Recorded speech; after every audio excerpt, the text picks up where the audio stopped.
Hi, I'm Dave Glasgow, and you find me in the IP Integration Conservatory with my two esteemed guests. So Isaac Richardson from IPI and Stuart Pendleton, an industry specialist and consultant in the insurance sector.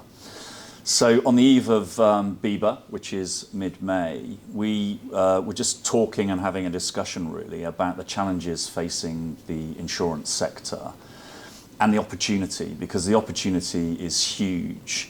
At so many levels in so many places really. So today we're going to talk a little about what the challenges are, how we can look to help organisations that are suffering from those challenges, and really what the future holds. So on that note, I'm going to ask Stuart, what do you think the current challenges are that are embracing the insurance industry? Thanks, Dave. For me, some of those challenges are unchanged from what we've seen probably in the last 10, 20 years. So customer experience and delivering customer experience still high on the agenda. I think if you look at regulation, ever increasing, and how we deal with regulation. But I think we can add to that how we attract and retain talent, how we drive efficiencies in the model, and for me, how we embrace technology, because I don't think the insurance industry has really got to grips with that yet. And I think it's reached a point where it needs to. Okay. And just interestingly, some of those in the front end of that list are sort of common to every sector really. In terms of the insurance industry, are they hampered by a more legacy back end, a harder ability to integrate and move forward into the new world? I think you'd already referred to that in the intro, absolutely. And I think part of that has been the lack of investment in technology because they've been diverted elsewhere. Right. So if you look at the regulation that's come through in the last 10, 15 years, that's taken up a lot of time for those insurers and brokers to be able to manage and deal with. And now that's coming to an end in terms of the way they manage that through.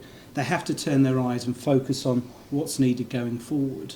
And systems and technology are front and centre of that. And is there, you talk about regulation, it's a highly regulated industry. Is there a correlation or an alignment with the regulator and what an organisation wants to get from customer experience and the changes they need to make? I think there is a correlation. Whether that's clearly articulated by the regulator is another matter. I think the regulator has the customer experience and the customer at its heart. It doesn't always help the industry in how it's there to deliver that. But I think that's where technology has a real part to play. Yeah. I was going to say exactly, that's why people like you exist and people like IP Integration exist to help solve those issues. And the one thing I'd add to that is something we're seeing with a lot of our insurance clients is really around the vulnerability piece. And that is a common theme, not just insurance, financial services, but there is a real challenge with understanding, assessing and being able to deal with vulnerable customers. And that's something that IPI and the technology that we provide can really help with to help get under the skin and understand those vulnerable customers so you can deal with them appropriately. Yeah, and I think historically that's been, to my understanding, a difficult thing to achieve because you need very expensive and bespoke technology to do it. I think I'd add to that. I think for me, vulnerability, I think personalisation. I think if you look at the world going forward and the UK market going forward, the opportunities are going to exist in personalisation and differentiation. Yeah. It's very, very expensive to do that if you're not using technology and data. Yeah. Well, and I think that technology allows it to be consistent, because one of the things I find, and I had it recently with my, motor insurances, I'm forever speaking to them, to be honest, not that I want to, but I can place a call in 3 times and I can have an amazing customer experience, which I remember and I love, and I can be same business, same set of queries, same sort of section of insurance, and have the worst experience you could imagine. It's kind of... And I think that comes back to, again, if you look at customer experience is always on top of every company's agenda. But if you look at insurance, it is struggling to keep and retain talent. And for me, it depends on who you speak to, and it shouldn't. Yeah. And I think, again, technology and some of the tools you guys have can sit alongside or on the shoulder of that agent and help them through that call and ensure there's consistency throughout. Yeah, it's the consistency that's the real point here, because if you're speaking to a different individual every time, it's very hard to make sure you've got the same message. but have, as Stuart touched on there, having that piece of automation, maybe a bit of AI in the background to ensure that when an agent is speaking to a customer, they are saying the same consistent message. They can change it a little bit in terms of how they would say it in their own language, so they don't sound like a robot, but actually making sure that that message is the same to the customer every time. That removes so much friction and so much frustration. So I'm going to use the word now, guys, and it's a big one, AI, yeah? Yep. So everyone has or is forming an agenda on it, everyone has an opinion on it, everyone has some contact in it in their daily lives. What does that mean to insurers? How can it help? So I think the first key point to say on this is that AI in isolation doesn't solve any problems. AI is about blending it with your voice, with your digital channels, with your back-end integrations to create an holistic customer journey. AI on its own is not going to solve anything. But what does AI mean to us? Really, it's firstly thinking about, from a customer interaction standpoint, how can it interact with your customers? So a lot of people go, we don't want chatbots, we don't want voice bots, we want that personalised service. And there's an element to which that can be true. But actually, if there are quick savings that a customer can make by interacting with a chatbot or a voice bot, it's still something that's worth exploring. Equally, repetitive tasks like identifying a customer at the start of the call, doing DPA checks.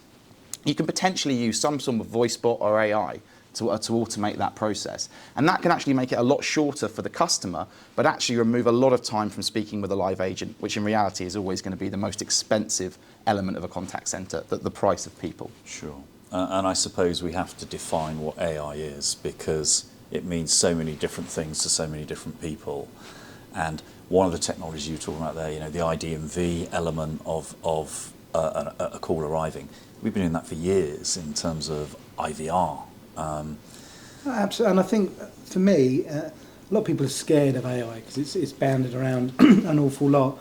We've got to embrace it. It's here to stay, and actually it's an enabler. Yeah. And I think if you use it in the right way and blend it with the right technology, then it's going to only drive improvements in your proposition, which is what we're all here for. And I think the other point I'd pick up on with AI is when you are speaking to a live agent, you've got a customer speaking to a live agent, that doesn't mean AI can't be involved. If we can use things like real-time speech analytics to understand what's happening on the call, then we can use AI to go away and start actively advising the advisor, if that's the right way of saying it, in real time, what the next best action is, what they should be saying to the customer. And that creates a much more consistent experience. And it also, as Steve touched upon earlier, it's really hard to find good staff and retain them. Well, actually, when we've got somebody, if we can give them the tools really quickly and easily on a call to support them, then actually the speed to competency and the amount of training they're going to need up front is much, much shorter. And that just makes the agent experience so much easier because they're not going to be in that stressful situation of, I don't know what to do next, which is the worst thing you can have an advisor on the phone. Sure. I think for me as well, it's more rewarding. They're actually delivering what they're there to do. Yeah. There's nothing worse than being on the end of a phone and not being able to answer the customer's question. Yeah. And actually, if you can use technology and AI to be able to say, actually, you've asked that question, I've given you the answer, are you happy? Yeah. Again, what more could you ask for? Sure. And I think the other thing I'd pick up on as well is one of the kind of hidden costs within any call centre is the post-call work. So post the end of a call, we have to write up notes, we have to do a lot of work inputting into systems, etc. Well, if you can use AI to listen to the call in real time and then create a summary of what's happened on that call, you can remove a huge amount of after-call work because that can just go straight into the back-end system with a summary and 3 or 4 sentences from an AI-based engine that immediately puts that into the back-end record. And that can be a huge saving to a contact centre. Sure. And maybe, Stuart, one for you, but are there regulatory, again, talking back about regulation, are there any regulatory challenges for the use of AI? That's a really big. That's a big That's a question. big one. That's a big question. I'm probably not the right person to ask, but I think for me, I'll take it back to customer. Yeah. Right, and I think if you use AI in the right way and you deliver that, so you're recording your interaction with the customer in a way that's accurate and reflecting that on your systems, then you're going to be at ease with the regulator. As long as you're doing it in the right way and in a consistent way. I think AI and regulation is a much wider debate. But picking up on what Isaac was saying earlier as well, I think for me, and there's a common theme here, AI and technology can remove a lot of the grunt work from the agent. And that's work they generally don't enjoy. Sure. Right? It's also work that takes an awful lot of time. So actually, why wouldn't you use technology to free up an agent's time, to make their job more interesting, and actually ensure consistency throughout your message. Yeah, and reduce churn. So have agents that stay in the business, delivering value and delivering the right messages. So I think reduce churn, reduce cost, add value. yeah, Why wouldn't you? no, exactly. Well, exactly. Why wouldn't you? Yeah. Well, And that's the challenge, isn't Yeah, it? We need to get others looking at it through the same set of lens. Yeah, or come and talk to us at Bieber. We'd love to share that. So bringing all that back, I suppose, to one of the reasons that we're sat here talking is, well, why IPI and why can they help you? Now, I'll be very honest, I'm massively biased because I think we can do an amazing job, and we've proven to do an amazing job in helping organisations against these challenges, not just in insurance, in fairness. But as a specialist consultant in this sector, and knowing IPI as you do, where do you think the low-hanging fruit and how we can help people on this journey? Okay, so I think for me, I've now worked with you guys for a while. You're a very young organisation. You're a very forward-thinking organisation. If I look at the solutions that are out there in the marketplace, you're aligned with all of those, if not ahead of them, or an integral part of them. So you're working with the likes of Avaya and Genesis already, but equally, you stand on your own as well. And your approach to implementing these solutions is not a tell approach. You do listen. And for me, you do it in a very staged and methodical manner, and one that brings the partner along with you. And that's something I'm a real advocate of. And I think you've seen the successes of the people you're working with. Yeah. You don't shout loud enough about them, but I don't think that's a bad thing. I'm a modest person. I don't think that's a bad thing. And I think there's much more to come out of you. You don't stand still as an organisation. I think, well, that's good to hear. And I think one of the words that gets often applied to us, and I think, you like stick a rock, you cut us through, innovation. So, we're massively strong on trying to help customers innovate, trying to consult operationally with them to let them understand where the benefits are, speed to value, etc., lowest possible risk. But Isaac, you're on the front line, so what are you seeing? Well, I think the key thing that I think differentiates us is really around partnership. So, technology, you've touched on a couple of the big vendors there. There's a lot of people who can do parts of this technology, but what we do is bring that all together. So it's combining, voice, digital, AI integration into one seamless experience for the employees and, most importantly, for the customers. The way we do that is through the partnership. So it's understanding that each individual insurer is going to have a unique set of circumstances, and we need to put together a technology and process improvement roadmap. So we know we can't just put all this in day one and it's going to work perfectly. It's about understanding that business challenge, that business's challenges, and then applying the technology at the appropriate moment and working with the business over a prolonged period of time. It's not going to be a one-stop shop, one size fits all. It really is about putting together that ROI model and roadmap to justify the investment in this technology and make sure ultimately it is delivering what it's meant to be doing. Yeah. And I think from my point of view as well, why wouldn't you have a conversation? I'd encourage anybody to come and have a chat with these guys, because if you nothing ventured, nothing gained. So if you don't come and have a look, you won't know the art of the possible. Sure. And thank you. And I suppose just in concluding in that really, that we recognise it's really difficult for customers because there is so much noise out there, and that's why specialists like you exist, because the vendors, the partner vendors, the technology vendors are all making so much noise. AI is a good example at the moment.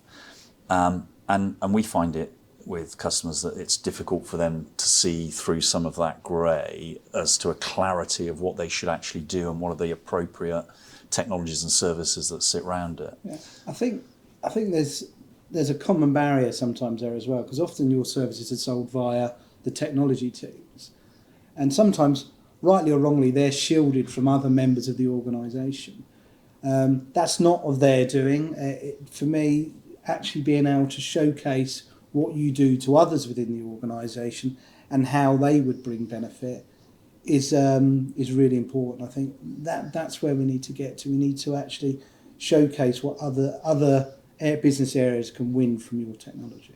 And to your earlier point, we're getting better at showing off what we do for people and how we benefit, but where we're able to. So, well, on that note, it's a thank you, Isaac, thank you, Stuart. Thank you. I've got to go and water the plants. So, yeah, thanks very much.